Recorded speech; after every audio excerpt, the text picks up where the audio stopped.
Come with us on a journey into the unknown, the unexplained, and the unbelievable. We will test your senses and challenge your beliefs. A world where science and religion clash. Or do they? You will meet real people and hear real stories, but you will not believe. You will witness strange sights and hear strange sounds, but you will not believe. This is the New England Ghost Project. Welcome to the nightmare. Good evening, everyone, and welcome to another exciting hour of Ghost Chronicles Next Generation, right here on East Bridgewater's famous television station. I am Ron Kolek, your host, and joining me today is my lovely co-host, the blonde bombshell herself, Miss Anne Kerrigan. Oh, hello, everybody. Now that we did a great big mic test, he's going to talk like this, right? The director is cursing him right now. But anyways, hi, everybody. Who doesn't curse me? Every day of the week, every day of the week. If I don't have people cursing me, I'm not doing my job. That's the way I look at it. This is true. 100% God true. put me on this earth for one thing, and that was to irritate people. And I do a damn good job at it. Certainly do. Thank you. So speaking about that, did you see the ghost in my glass? Oh, I mean, yeah, well, they're not going to see it because it's so close. Yeah, But you we don't had- want to see the ghost. We had a miraculous event happening at Spirit Quest this past weekend. Out of the clear blue, just like that, a ghost's image appeared on my portly glasses. And there it is. And there were numerous pictures taken because Yes. people were astonished by it. Did they see the Virgin Mary there, too? Not quite, No. not quite. No. Jesus? Nope. No. So I figured this must be my spirit guide. So I will never wash these glasses again. Yeah, So my spirit guide can be because, seen. you know, right, he could barely see where he was going before, and now he's got a big smudge on his glasses. I don't need He's to got see. two eyes I in don't it. need to see. This is true. I am clear audience. I am If one. you've ever driven with him, you know he doesn't see. I am one so- with the world, and the world is one with me. All right. Well, that's great.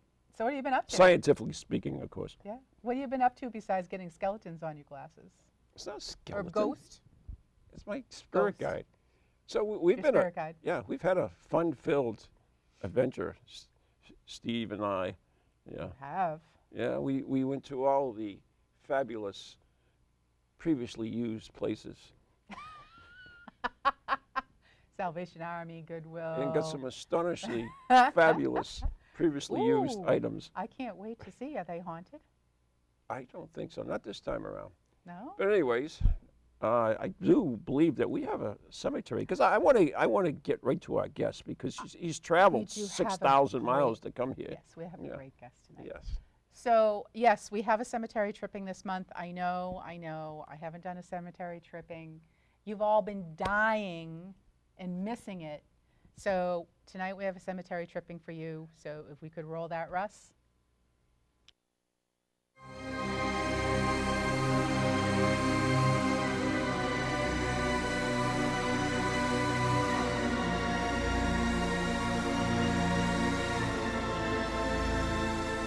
Welcome to Cemetery Tripping, where I will feature a different cemetery in each episode that I hope you will seek out and enjoy as much as I do. As an avid taphophile, or lover of tombstones, I spend a lot of time in the local New England area in the beautiful and historic cemeteries we have here. The stones here are like no others, and I have literally thousands of pictures of the intricate and symbolic carvings found on them. You can see my pictures on Facebook by doing a search for Cemetery Tripping. Today we're visiting Riverview Cemetery in Groveland, Massachusetts. I was recently at the annual Spirit Quest Paranormal Conference in Groveland, Mass, and happened upon this enormous and wonderful cemetery just a few miles from the venue. Of course, being pressed for time during this busy weekend, I was only able to photograph a small section of the cemetery. However, this corner contained some of the oldest graves, which of course had the best carvings. Riverview dates from 1782 and has many lovely carvings, ranging from the Puritan death head, sole effigies of the late 1700s, to Victorian willows and urns, angels, and weeping widows. I was immediately impressed by the beautiful willow and urn motifs, which were obviously by the same carver in many instances, with flowing lines and what I would describe as a dappled background. I noticed the same background with many of the portrait stones. There were also some simpler willow carvings, which were almost like folk art, which were equally as nice with their simple, clean lines.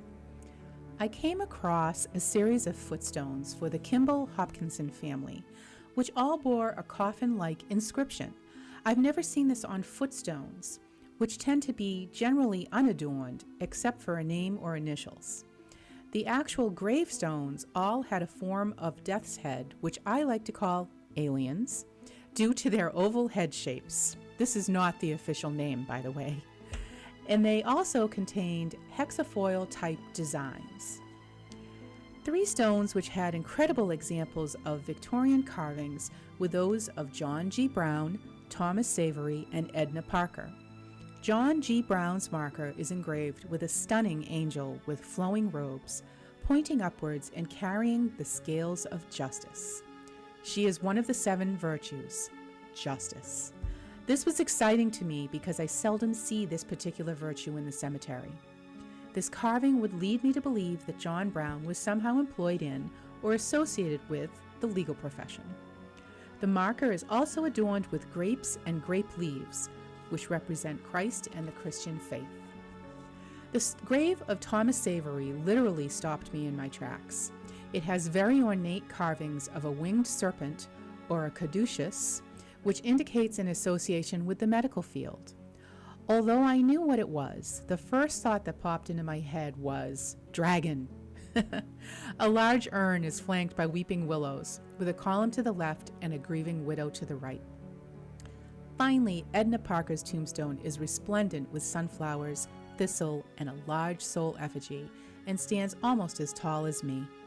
The sunflowers mean a life fulfilled, the thistle, earthly sorrow, Christ's crown of thorns, and Scotland as country of origin.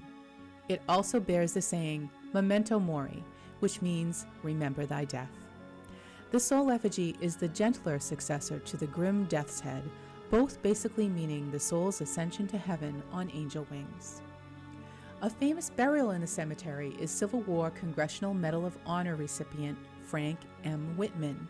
He served as a sergeant in the Union Army during the Civil War and was awarded the Medal of Honor as a private in Company G, 35th Massachusetts Infantry, for action on September 17, 1862, at Antietam, Maryland. His citation reads, "Was among the last to leave the field at Antietam and was instrumental in saving the lives of several of his comrades at the imminent risk of his own. At Spotsylvania was foremost in line in the assault, where he lost a leg." His marker is a large obelisk with the Medal of Honor carved on the top. I have vowed to return to Riverview at my earliest opportunity, and when I have a lot of time so I can explore the rest of it. So if you are planning a visit, give yourself at least a few hours to stroll through, read the stones, and enjoy the carvings. Happy cemetery tripping. Wow, That, huh? that's awesome. Did you like that dragon? That's what it was, yeah. Not a dragon, but it looks like it when you walk up on it. The Game of Thrones stone. Game of Thrones stone. But anyways, yeah, that was very good, Ann. Fabulous I'd cemetery. love to see that myself. It I've gone by is it, but I've never been in. humongous. Yeah. Well, the way that the GPS brought me to Spirit Quest this time brought me out through Newburyport and all the historic homes, and I had never been. I'd never gone that way before, so it was pretty good. Awesome. Pretty good route. So, anyways, we do have a guest with We us do. tonight. Yeah. And he is someone who's traveled great distance to come here. He is the founder of Parascience. He's a member of the SPR, the Societies for Psychical Research, a advisor to the Ghost Club. This camera. I like looking at you. Look at this. Thanks. It's a little bobblehead. Sorry. I Continue. do that. You got me too far up. See, I can't see you, Push so this it drives me. No, we got the camera set. No, we can't. Look We're at that set. All right. I know that. All right, you introduce him. camera. Ladies and gentlemen, Steve Parsons. Thank you both very much. I You're was actually enjoying the cemetery tripping more. Can we run another one? Sure, we can play Very them all night cool. for you. Very cool. Thank you. Because, as you know, we have some cemeteries back home. Oh, you have some lovely cemeteries. You really would love They them. might be a little older than ours, I think. A couple centuries. Maybe. There's some of them, yeah. I think the oldest one locally has headstones dating back to the 10th century. Oh my God. But most of them are, I mean, a lot of them are recent, of course. Yeah. But Are they legible? oh yeah, yeah, Ah, absolutely. well, bucket list. Mm. Bucket list. I'd love to show you around. All right. I'll take that as an invitation. Aha! Steve's like, damn. No, more than welcome. More than welcome. So that means he's paying for your trip.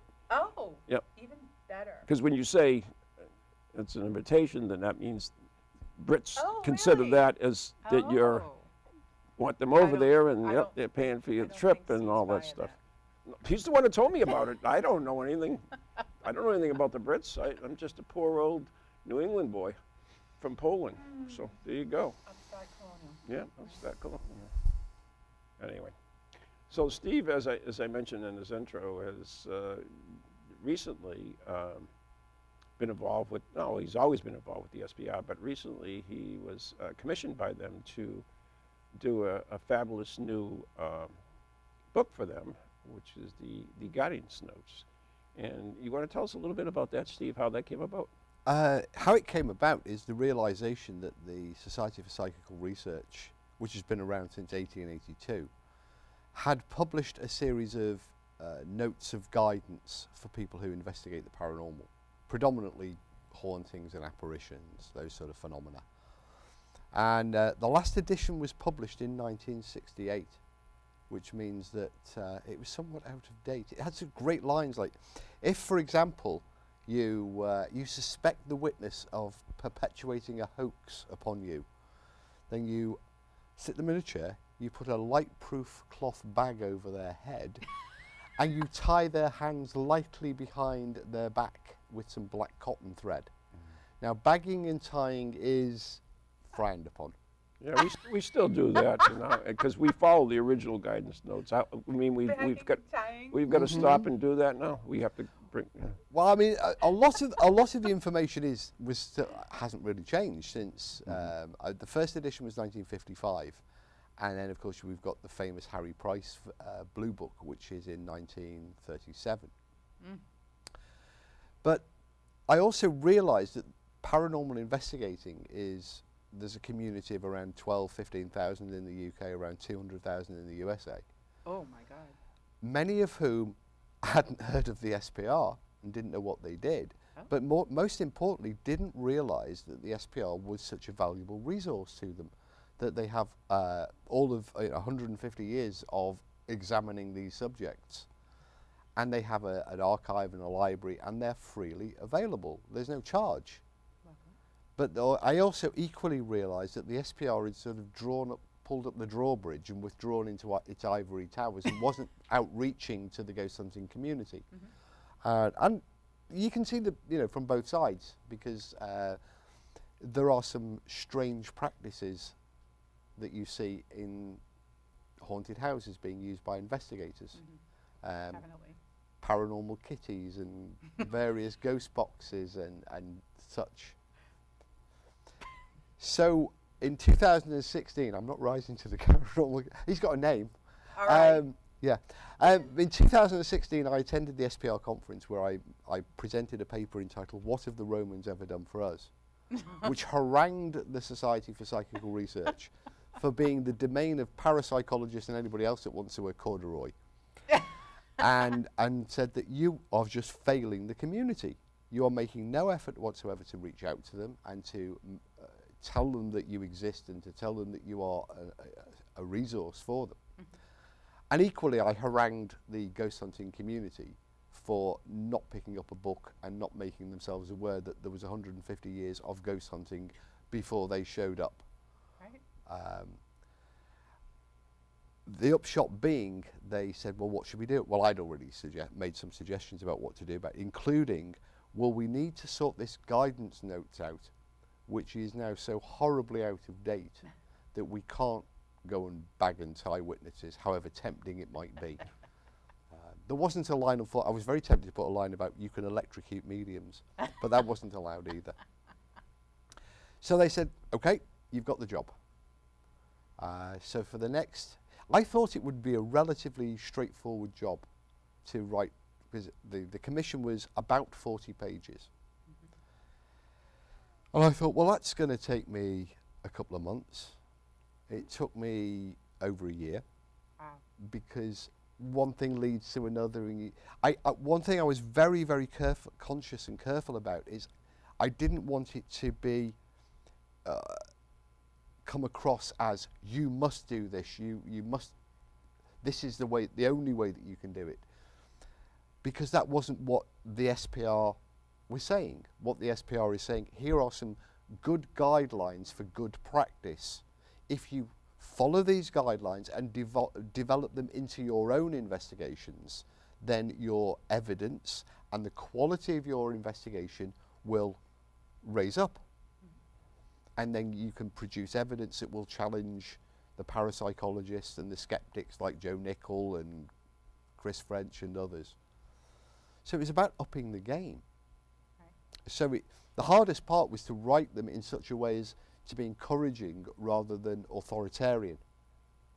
So a year or so later and 75 pages, the SPR published it, and it sold through its first print run, which is encouraging. That's awesome. It's very encouraging. It's been a hard sell in some instances. As the book was released, the SPR obviously ran some small publicity for it on social media. And one of the very first comments was, who the hell do the SPR think they are? Just because they've been going 150 years doesn't give them the right to tell me what to do. Really? By a man whose job was to drive a bus all day. Okay. So it's a hard sell in some areas. And people jump to the conclusion. Yeah. They're telling us what to do. Without know their ever reading it. guidelines. Yeah. To help you. And this was something, I mean, To help you. you'd never read it because it hadn't yet been published. Oh. So So that was just the Yeah. first knee-jerk Knee-jerk reaction. reaction, yeah. Right. It's a really good guidelines. I've read portions of it, and some of the procedures and things that they suggest are really good guidance for paranormal groups and things they actually really should be doing anyway in order to do a proper investigation. And I mean, you have to. The people who are investigating, like when I started, I had no clue. I was watching TV. No, this is how you do it. This is how you do an investigation. And that's why I harangued the SPR, because 30 years ago, if a case came to the attention of a newspaper, they would almost automatically phone the society. The society would then send investigators along. What happens now is that they phone the local ghost group, and we have over 900 of them in the UK. And what you get is it's a bag of dolly mixtures. It's a random assortment of who you're going to get. You get the psychics, you get the scientists, the pseudo-scientists, the ones in the middle, the crazies. And the dangerous. Will come down. You know, there are some horrific stories of people who rock up at, I'll sort your ghost out for you. And what the society, because the society had withdrawn, because they had become predominantly academic, that they'd shifted away from haunted houses and spontaneous cases, more towards academic parapsychology. Right. And that had resulted in a vacuum. People who were starting, like yourself, their only resource for them was the TV show and social media. So it wasn't surprising that bad practice started to spread from the TV shows, where they would don their ghost fighters uniform and go out and do mortal combat with the evil possessing demon. They didn't have the resource. We did an interview not so very long ago where we asked the leader of a UK paranormal team called Paranormal X, who has over 20,000 followers on Facebook. Have you heard of the SPR? And he said, I've heard of them. Do you know what they do? No, I don't. Now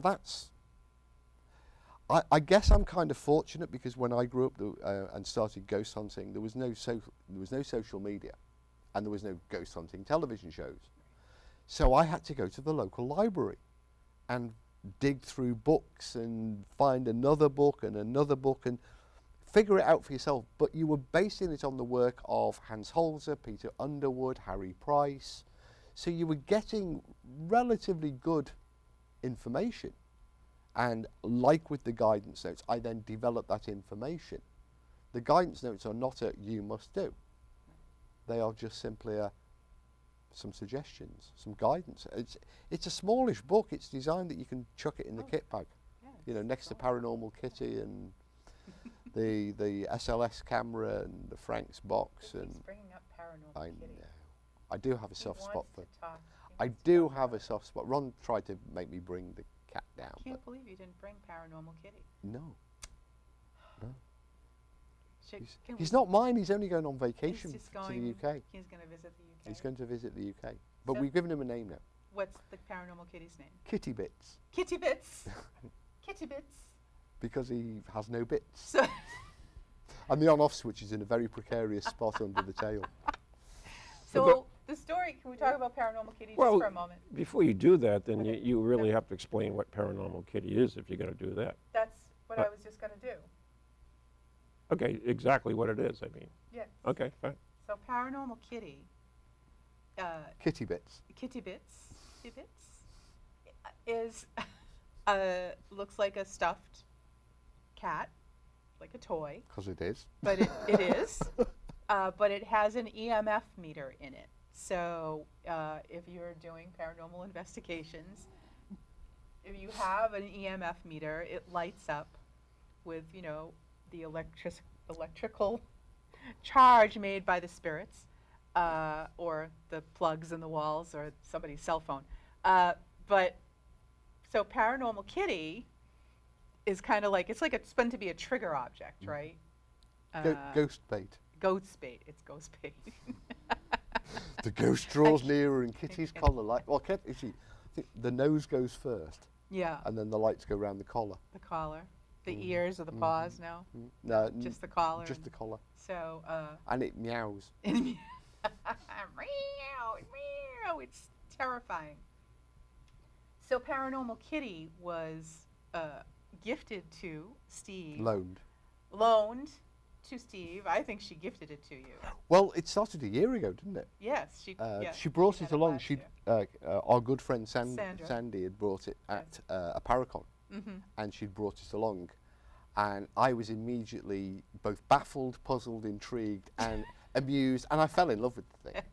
And I kind of adopted it for the whole of Spirit Quest, Yes. Yeah. and had to give up Paranormal Kitty. Aw. And over the past year, while I've been back in the UK, I've kept in regular contact with Kitty Bits. Really? Kitty I've Bits. had regular photos and updates. That's wonderful. And Friday, first night at Spirit Quest, Sandy was gracious enough to bring Kitty Bits to see me, Aw. and allowed Kitty Bits to stay with me for the weekend. Aw. And then on the final day, decided that Kitty Bits could come to the UK for a vacation. That's fabulous. I think the final straw was when he showed up with the cat carrier. He had a cat carrier. I have a picture of it. Yeah. Yes, Not I cat did. carrier, vaccination I have- certificates, UK quarantine So certificates, all done. that is the story of Paranormal Kitty, aka Kitty Bits. Kitty Bits. And there's a lot of these different trigger objects. We had a Raggedy Ann for one, not that I did with your group, but with the granny, Mhm. Paranormal Granny. They have teddy bears, They have teddy Boo Bear, bears. they have all- $299 for Boo blow Bear. up dolls. God, let's not go there. So at any rate, so I thought we might see Paranormal Kitty tonight, but We did encounter another one last night at the Red Light Seance, a new one, oh, what's that? a new variant of the Ghost Box. One of the participants at the Red Light Seance had turned up last night with this box. It's got some radio dials and a digital display, and it's got a plasma ball these plasma discs that Okay. shoot blue lightning around Uh-huh. in the front of it. It was $350. Oh my God. I know. And and the instructions were absolutely. I mean, there were no instructions. For $350, you got the box and a photocopied sheet of paper. That didn't. So the person that bought it didn't know how it worked. They hadn't Wow. It hadn't been explained. The instructions didn't explain it. And I thought, at first I thought we weren't sure it wasn't. It was malfunctioning, or it was broken, or it was whatever. Anyway, whilst the seance was on and we had some quiet time, I figured it out and rewrote some instructions. So I wrote him a new set of instructions and then gave him a quick lesson on it. But basically, it's an SBS7 spirit box with a guitar echo chamber, a guitar effects pedal echo chamber attached to the back of it. That's what's inside. And a plasma disc. And a plasma disc. $350. Wow. Speaking about the seance last night, I wanted to give a shout out to somebody who listens to our show. She actually doesn't listen to radio. She listens to the Ghost Chronicles radio podcasts. And you think I could remember her name? Oh, Ron. Well, can I Write give a it shout out to one down. of our international listeners? Oh, absolutely. Steve. Trish Alexander, if you're listening in Australia, good Hi, day. Tricia. Good day. Good day. Yeah. Good day. So Good day. She we listens do to have all the shows. listeners anyway, so just thought I'd well, let you know. Your shout out you'll have to think on it. It'll come to you. I doubt it. No. No. It's a name. I can't remember names. Like, well, just before we were talking about the cemetery in Portsmouth, I went through 12 P's and I still couldn't get it. I know it began with a P and that was it. Well, now you're just doing your job again because Can't you get medication whoever if she you... is, she's going to be mad at you because you forgot No, her name. no. I'm no. sure you can get She medication actually if you likes can't pee. likes the show because of me, so there you go. All right. Must be my Catheters? boyish charm. This absolutely Yeah, is. it's got to be it, right? Absolutely. Oh, yeah, I can't look at you like that. Oh, give me drinks. Can't look at me. Okay. Yeah. Also on the way down, we realised that because it's my 7th visit to Spirit Quest, Oh, it's also my 7th visit to East Bridgewater TV. really? I was on the very first show Yes, you were. with Dr. How many shows have we- Dr. Callum Cooper. how many shows have we done? Well, this would be. We're going into our 6th year. 6 years. 6th year. I've done 7. I must have done. You. I don't know. I must have You done. can't do more shows I than we think had. you can only be here for If- 6 times. If Yeah, I- you can't be. Well, if I was here with Cal and his friend, Yes. Nori. Yeah, I Don't don't- say. Oh. yeah, we need a crucifix before we mention that. Nori. Then that was 7 years ago. I don't know. Don't look at me. Go back I through can't the remember diary. yesterday I have to go back through the diary and check. Well, all I know is. by the number of shows that we've done, right? Yeah. This is show number 67. But Cal This is now evening, Doctor. so- Doctor. Well, Wow. when you Double when doctor. you think about it, well, 67, Ian, that's we've missed a couple Yeah, along we the. missed a few. 5.5 years. I swear it is. All right, I mean, I'm it's sure. simple I'm math. sure our listeners don't really give her hoots. So why We've don't we lost move on? time. Why don't we move on to something? We've lost time. We've Yeah, had a time slip. lapse, Yeah, time time slip. slip. So why don't we move on to something Okay, I that's think we more should. intriguing Absolutely. than that? And Steve has a presentation come up. In fact, it's in this area, I believe, Friday, which is When Ghosts Attack. And where is that, Ann? It's going to be this Friday night, October 4th, at Jamie's Pub Ooh, I like in that place. Whitman, Massachusetts. Starts at 7. You can get tickets at the door. And we're going to have, that includes pizza and salad and Mr. Parsons' awesome talk. We're going to have some raffles. Attack. When Ghosts Attack. So it'll be fun, spooky way. Start off your It's strictly for the adults Halloween as well. season. It is? Yes. Talk is 18. strictly Uh-oh. no minors for the talk unless they're rated easily- R. or if you're easily offended.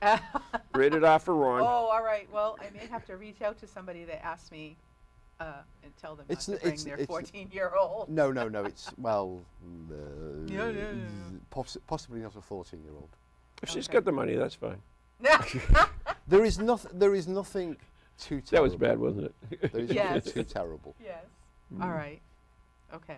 Just kidding. Steve goes When home, rewrites ghosts- speech. No. Yeah, no. When ghosts I attack. Retract, know you redact, No, redact. never, never. Never redact. I have a question to get back to the SPR. Mhm. If I called up the SPR Mhm. and I was in England Mhm. and I said, I have a haunting, what happens? What's the process? What do they do? Right, what they would, the point of contact, normally the secretary, would immediately pass it to one of the members of the Spontaneous Cases Committee. Okay. We have like a first response group of 4 people. Oh, God, no. Those people have a standard. Ghostbusters. Get into I their don't think things. so. We've got a live one. They also live Stop. several, 100 miles apart. There's one to cover each part of the UK. Okay. That person has a standardized package of equipment. So it would be there's a camera, recorder, still camera, and some basic environment monitoring equipment. Paranormal Kitty. But that person who's nearest would then make contact with you, if you were the and arrange to, well, first of all, over the phone, decide if we could do anything at all. Okay. Because often the situation, the circumstances are not Right. conducive to an So investigation. if Ann called up and says, I got demons coming out my ears, can you help me? You would make a judgment call on how reliable you think the person is, or Right. whether Or their how big the intentions demons seem to be. were. If you think that they sound reasonable and plausible, and they're not just pulling your chain, then you would arrange to meet them, and you would with them decide what do they want to do, because we don't go in and say we will do an investigation, we will do this. Oh yes, you've got one of those. What we say to them is, these are your options. Do you want us to do an investigation? Because it's led very much by the client. Okay. That's good to know. And collaboratively at every step with them. They are the lead person throughout. And we call it a process of informed consent. We lay out the options and then we go through them and they choose the option. All right. And that could lead to an investigation, that could lead to a walk away, that could lead to a constant dialogue over, so they can maintain a sort of, I have a question, that they have somebody they can ask a question of, or if there are changes and developments at the location, someone to speak to, or we can go straight back in. So the options are many and varied, and are individual to every single call that comes in. Do you have a reveal at the end? Only to the client, because they're the only person to whom we're answerable. Okay. We have a question from the chat room. We do. Is there any way to Convince Ron and Ann. convince Ron and Ann go to the UK with Steve? Thank you, John. That's from John in our chat room. Oh, And you my don't have to and my convince me. glasses are smudged. I know. I just need a I can read. I need the writing to be a little bigger. Anyways, you don't have to convince me. I'll go. I think Okay. you'd be both I already most welcome. got my But- invitation. It's Yes. not like we're short of haunted places. Right. Really? So also, now the SPR, Mhm. if it was a legit, you felt there was a legitimate haunting and there was something really, amazing going on here, you wouldn't just go in once. Absolutely not. You wouldn't, go there and spend less than 24 hours there and then make a decision. I can't imagine the scenario where there would be a one-shot deal investigation. Unless there was nothing there whatsoever and it was just... No, not even under those, because it would take more than once to determine there was nothing there anyway. Right. Exactly. But it might be due So to if you went and you found out circumstances. that they were cuckoo. Well, the only one-shot investigation I can think of is because the building was being demolished the next day. That works. That is literally the only one. We would always negotiate to look at the situation over the longest possible period of time. But we would focus entirely at first on when did they have their experience. So if it was 8 o'clock in the evening, we wouldn't go at midnight. If it was during the day, we wouldn't go after dark.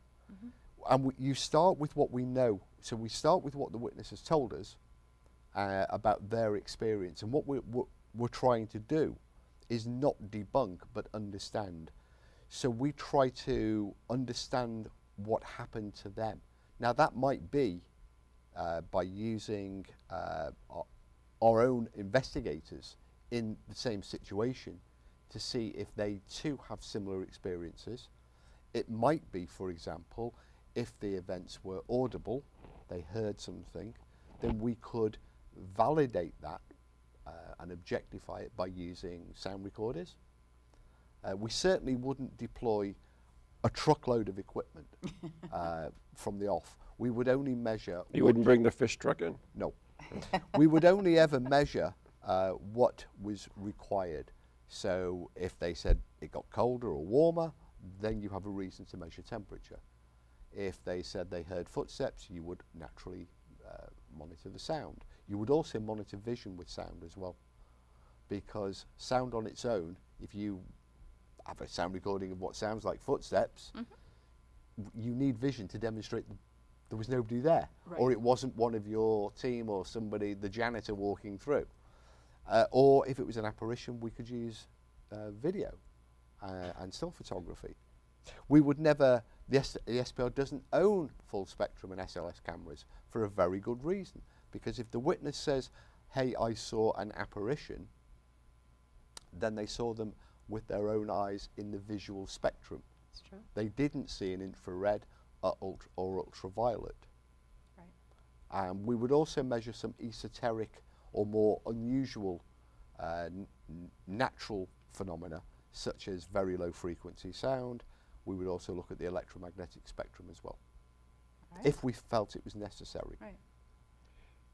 The SBR has been around for a few years, so you must have had some interesting cases. Can you care to share some of your more interesting cases with us? I think everybody will be aware of the Enfield poltergeist, which took place in the late 1970s. The one the Warrens investigated? That's the one that was actually, well, it was the one that was used as the basis of the Conjuring 2 movie. The Warrens' involvement is very different than is portrayed in Conjuring 2.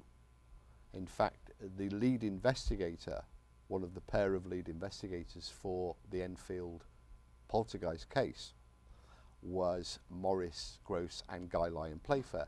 Now Maurice, both are sadly now dead, but I still got messages for him on Twitter. Good.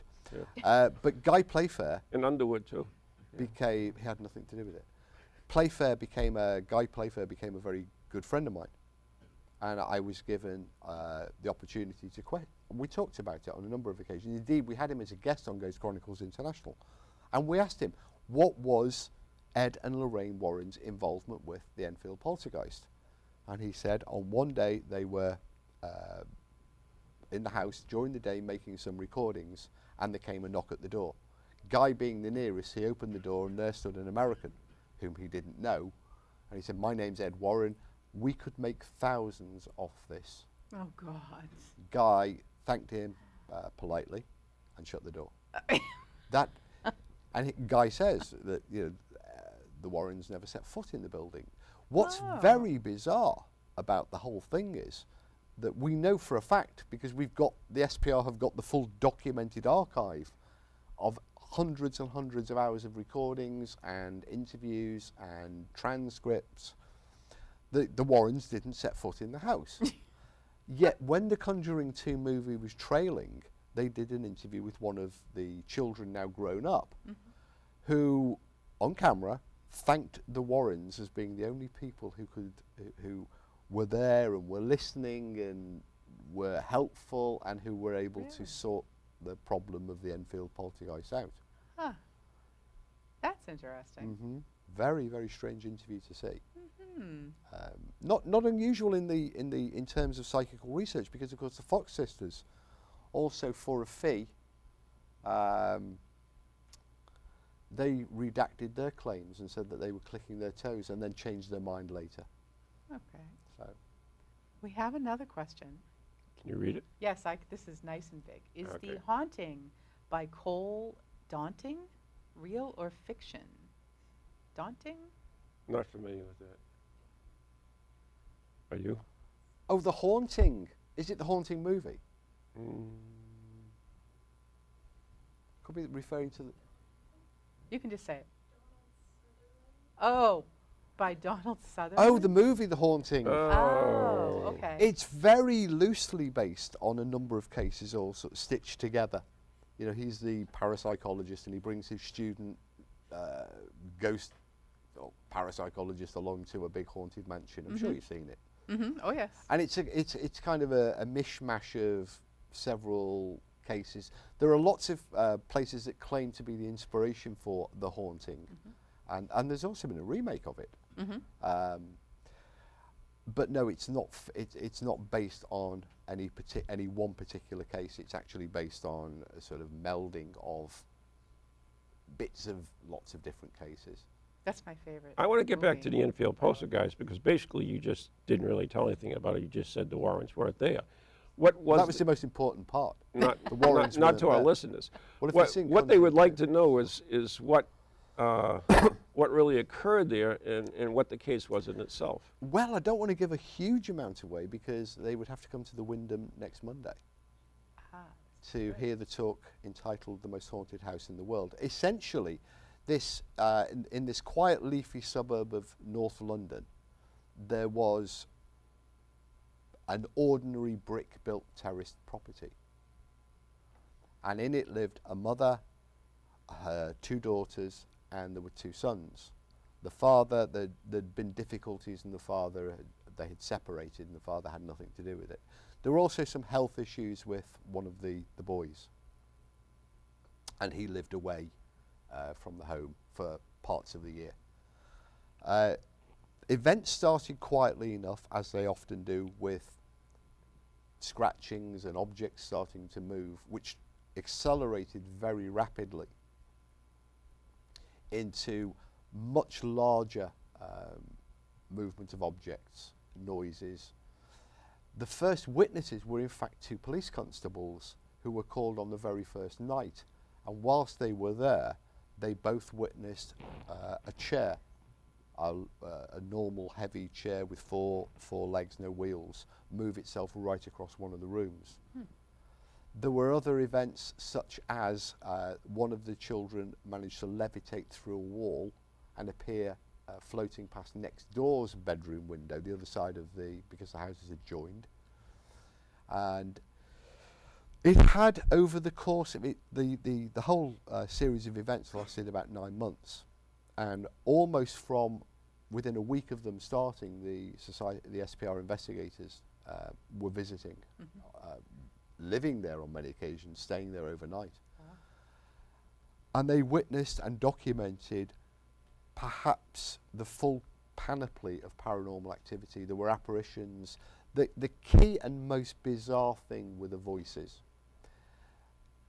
After a few weeks, one of the girls, who seemed to be the centre of the activity, it was more intense when she was around, started to, at first of all, make dog barking noises that didn't seem to be coming from her from her mouth.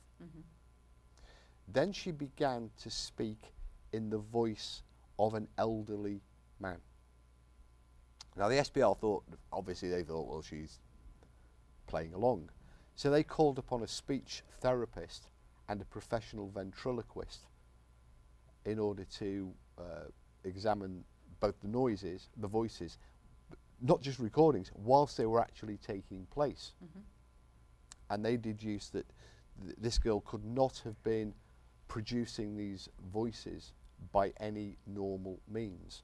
And yet conversations exist between the investigators and the voice, which identified itself as Bill, which described details of his life, which were later verifiable, details of his death, which were later verifiable, and there's a whole interesting discourse and conversation with the spirit.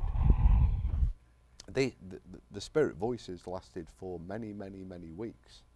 And indeed, one of the other daughter also started to produce them, although not as clearly.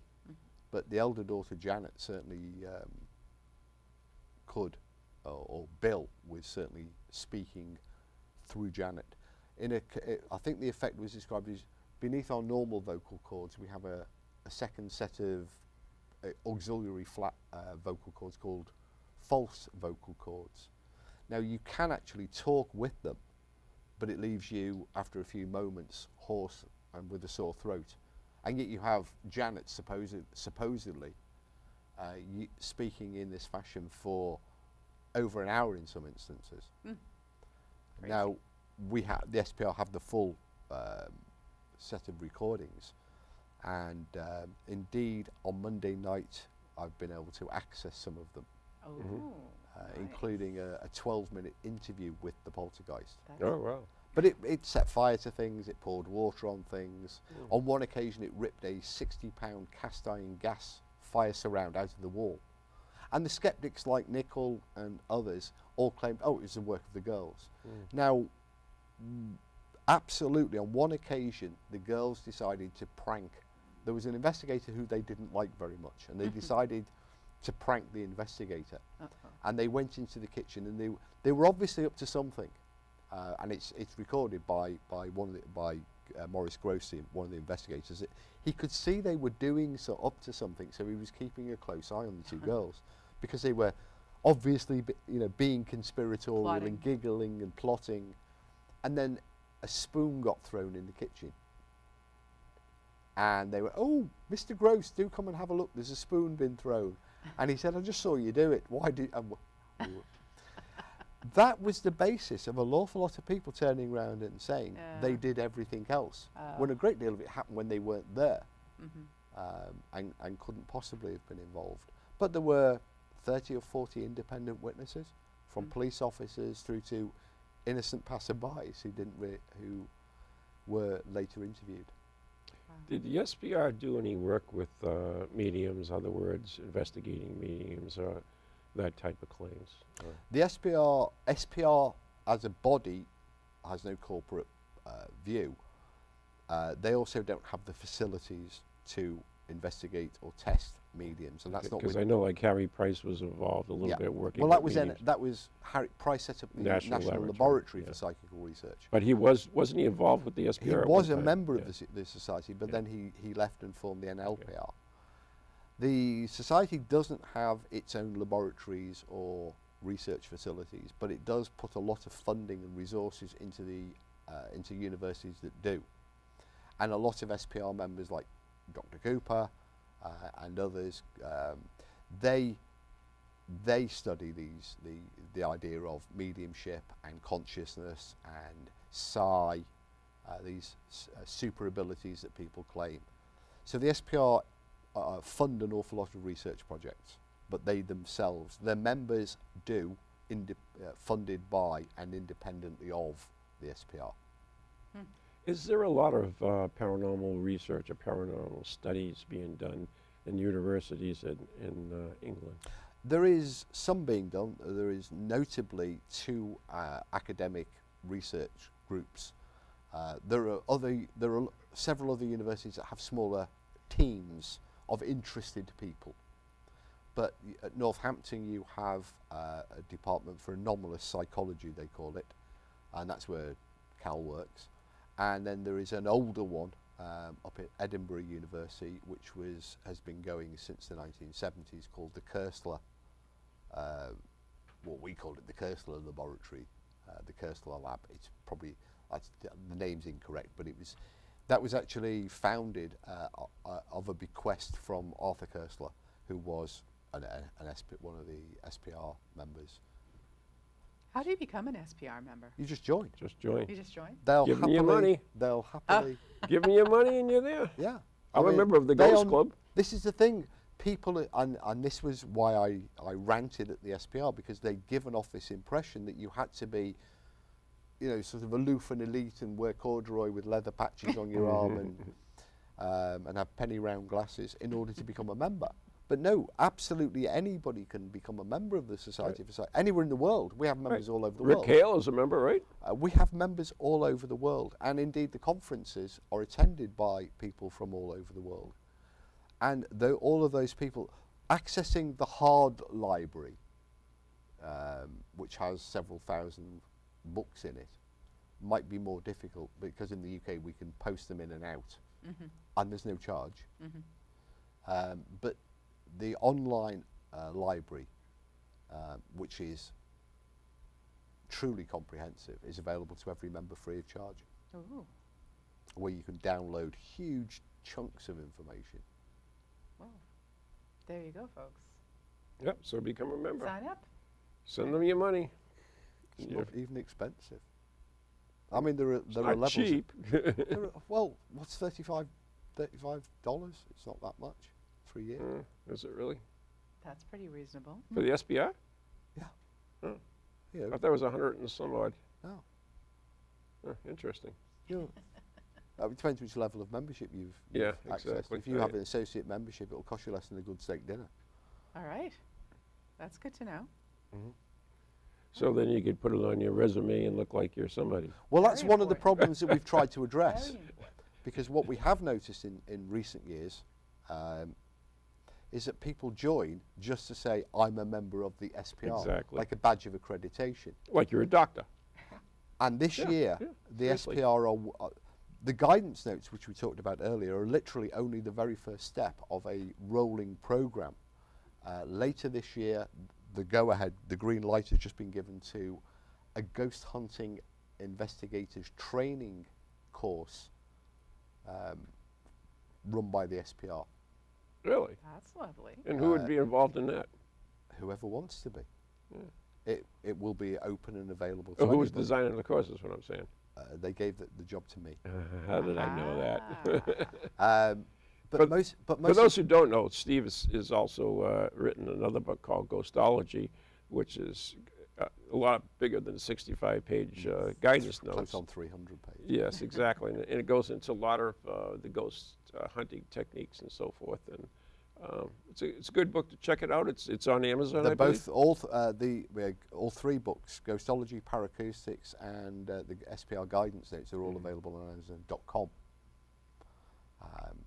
Dead easy to find because of Excellent. their ridiculously lurid covers. Sensible books with very silly covers. In Yeah. fact, Ghostology also has a word search in the back of it as well. It was kind of a dare and a personality thing because you've just worked your way through 300 pages of, it's not heavy, and I thought I had one page left over. Oh, well. So I thought I'm going to poke fun at the publisher, so I stuck a paranormal word search on the back page. So the next one will have a little Ouija board in the back. Somebody suggested we could have a cut out and fold K2 meter. That works too. Yeah. But funny about Ouija boards, kids' books. I've got a Barnes and Noble book from the 80s, and it's about investigating haunted houses, and it's got a pull-out Ouija board. Oh my. It's designed for ages 4 and up. 4? Ah, Here, kids, it here's was- the Ouija board. it was There only you on- yeah, go. it Have was it. fun. it was only on the I market. always for- loved the one. It's fake, but they used to have the Ouija board Happy Meal from McDonald's. Oh my God, you're kidding. No, it was the coolest it was thing. a spoof. It was a spoof. That's what I said. It wasn't real. But I absolutely loved it. I wish McDonald's would do it. I'd be the first in line to get this silly thing. Funnily enough, there was this. It was somebody mocked up a Yeah. picture of a Happy Meal. Happy Meal box that came with the free Ouija. Oh, Oh, okay. it's But so folded out cool. into Yeah. a Ouija board. Yeah, That's a it was riot. really cool. That's a Well, riot. in the UK, I've now got one because somebody went ahead and actually made that silly made a thing. limited edition run of Happy Meal boxes That's great. that fold out into a Ouija board, I and love the it. planchettes inside, That's awesome. shaped like a hash brown. So, the next step, of course, would be, cereal boxes with the old recordings on the back like they used to have. It would be EVP recordings from, Perfect. Mike should do disc that, you right? Yeah, a little Mike. disc you Mike can and his, photo. EVP's Massachusetts, the name of his book? What's the name of Mike? Ghostly Voices, EVP, Ghostly Yes, Voices. Mike should do that. Contact the cereal company and we'll put a little disc like they used to do in the old time, and there you go. What kind of cereal should be? Little ghosties? Well, little can't be Count ghosts and Chocula. demons and... Blueberry, of course. Blueberry. Funny you should talk about that. Do you remember the Action Man where you pulled the string and he gave out several commands? G.I. Joe, sorry. It's called Yeah. Action Man in the UK. Yes. And they had a string on the back and they Yeah. go, think over Russ the hill, has man, one. and run away. Yeah, And Russ has one somewhere. Well, there is. I encountered one on an investigation. A talking one? A talking a G.I. Joe. Oh, And what they did was they pulled the cord, and then the Action Man would speak. The G.I. Joe would speak the words of the ghost. You die! You all So gonna die! so they were claiming, but of course, when you pull the cord, it unwinds the clockwork mechanism, which has got a small piece of tape inside it, and it was all pre-recorded on the tape.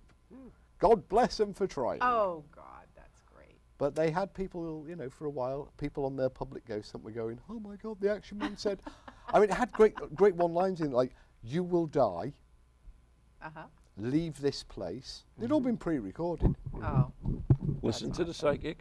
Yeah, listen to the psychic. we just got the rap cue already. Cool. That just flew by. Don't. So, what if someone wants to get in touch with you? How do they get in touch with you? If you go to theghosthunter.webs.com, Okay. You can find me there, or you can Awesome. find me on Facebook. Yes. Or if you want to get to the SPR, if you want to find out more about the SPR, it's www, obviously, spr.ac.uk. spr.ac.uk. Excellent. Excellent. And how long are you here for, Steve? Another week. Another week. Lovely. You've got this event. Brexit permitting. You got this. You got this event on Friday here in Whitman. Yep. And then Monday you have Dining with the Dead, and you're also doing a Harry Price Ghost Hunt, which unfortunately is also. I'm really looking forward to the Whitman one because when ghosts attack, it's one of those. It's a favourite talk of mine. Excellent. We want to thank you so much for joining us. Thank you, and Steve. coming 5,000 miles just to do this show. Just to see us. Thank you for having me. Till next time. All Good night. right. And God bless. Good night, everybody. We'll see you next month.